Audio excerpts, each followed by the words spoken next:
नमस्ते दोस्तों। हमारे पास ये जो प्रॉब्लम है, इसको हम किस तरह से सॉल्व करेंगे। देखिए, तो सबसे पहले हमें क्या दिया गया है कि x1 इक्वल्स टू -1 और हमें एक रिलेशन दिया गया है xm equals to xm plus 1 plus m plus 1, है ना। तो हमें तो x 100 तक जाना है, तो हमें बेसिकली x2 x3 ऐसे करके जाना है ना। तो हमें इस टर्म्स को उलटना पड़ेगा। तो एक्स एम प्लस वन क्या लिखेंगे हम इसको, x M minus of M plus one. ठीक है। अब देखो, हमें एक्स वन तो दिया गया है, एक्स वन इक्वल्स टू -1। अब हम एक्स टू क्या लिखेंगे, एक्स टू है एक्स वन माइनस टू, है ना। एम प्लस वन टू है।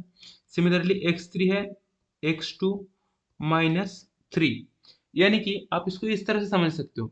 और एक टर्म्स लिख देते हैं, चलिए x four equals to x three minus four, है ना।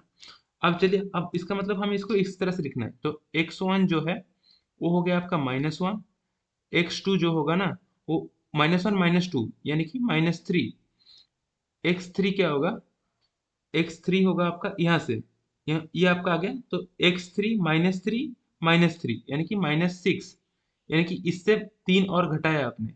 पहले में आप दो घटाए थे, इसमें आप तीन घटाए। एक्स फोर क्या होगा, इससे और चार घटाएंगे आप, तो ये -4 यानी कि -10।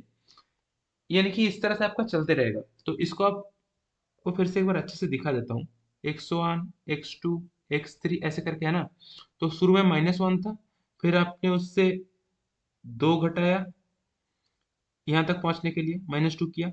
अब यहाँ से आप तीन घटाया, अब यहाँ से आप चार घटाएंगे x4 तक पहुंचने के लिए, x5 तक पहुंचने के लिए आप यहाँ से आप पांच घटाएंगे। आप समझ रहे हो, इस तरह से ये चलते रहेगा, एक्स 100 तक चलेगा। अब एक्स 100 तक आप इस ये मान लो एक्स 99 है, इन दोनों के बीच में कितना घटाओगे, एक्स 5 से पहले आप पांच घटाए थे ना, तो एक्स 100 से पहले आप 100 घटाओगे, है ना। तो बेसिकली वो कह रहा है, आपको जो करना है, एक्स 100 की वैल्यू जो आएगी आपकी, वो ऐसा है दोस्तों, कि पहले तो -1 था ही, उससे आप दो घटाओगे, उससे आप तीन घटाओगे, उससे आप चार घटाओगे, उससे आप पांच घटाओगे, ऐसे करते करते माइनस आप 100 घटाओगे एंड में। ठीक है, समझ गए। अब ये पूरी है, तो इसको माइनस हम कॉमन ले लेते हैं, 1 प्लस 2 प्लस ऐसे करके 100 तक, है ना। ये आ गया। तो आपको इसका तो फॉर्मूला पता ही है, ये आ जाएगा आपका 100 इंटू 101/2, ऐसे माइनस के साथ, है ना। तो माइनस आ गया आपका 5050। ठीक है, ये हो गया आपका सॉल्यूशन दोस्तों। ठीक है, तो इस तरह से हम इस टाइप के प्रॉब्लम को सॉल्व कर सकते हैं। इसका एक जनरलाइज्ड फार्मूला मैं पढ़ा दूंगा जब मैं क्या बोलते हैं कि कॉन्सेप्ट कॉन्सेप्ट वाली वीडियोस बनाऊंगा। बट वो आपको चाहिए कि नहीं, आप कमेंट सेक्शन में बता दो। ये तो एक स्पेशलाइज्ड केस हो गया, स्पेशलाइज्ड केस में आपको सॉल्व करना इजियर होता है। तो इसीलिए हमें इस तरह का मिल गया कि चलो ये n × n+1/2 वाली फार्मूला मिल गया।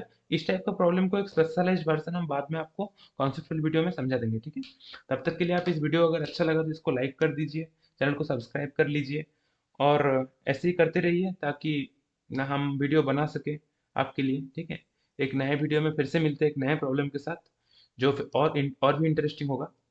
चलिए, तब तक के लिए हम बाय बोलते हैं आपको। ओके।